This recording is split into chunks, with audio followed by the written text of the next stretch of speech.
আগামী 28শে জানুয়ারি বুধবার সিঙ্গুরে অনুষ্ঠিত হতে চলেছে তৃণমূল কংগ্রেসের হাই প্রোফাইল মেগা শো। রাজনৈতিক মহলের একাংশ এই জনসভাকে প্রধানমন্ত্রীর সভার পাল্টা হিসেবেই দেখছে। দীর্ঘ প্রায় 3 বছর পর সিঙ্গুরের মাটিতে পা রাখবেন মুখ্যমন্ত্রী মমতা বন্দ্যোপাধ্যায়।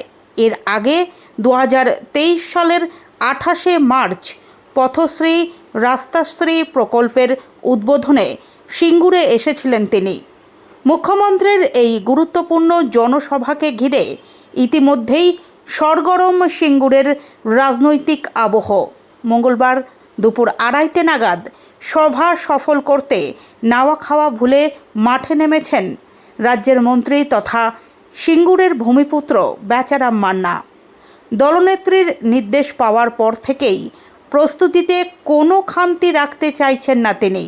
নিয়মিত মাঠ পরিদর্শন, কর্মী সম্মেলন থেকে শুরু করে সাংগঠনিক বৈঠক, সব কিছু মিলিয়ে ব্যস্ততায় ভরপুর স্থানীয় তৃণমূল নেতৃত্ব।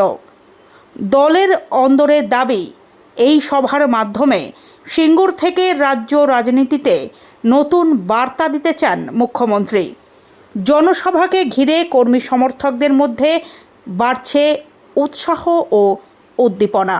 সব মিলিয়ে 28শে জানুয়ারি সিঙ্গুরে তৃণমূলের এই মেগা শো রাজ্য রাজনীতিতে কতটা প্রভাব ফেলে সেই দিকেই তাকিয়ে রাজনৈতিক মহল।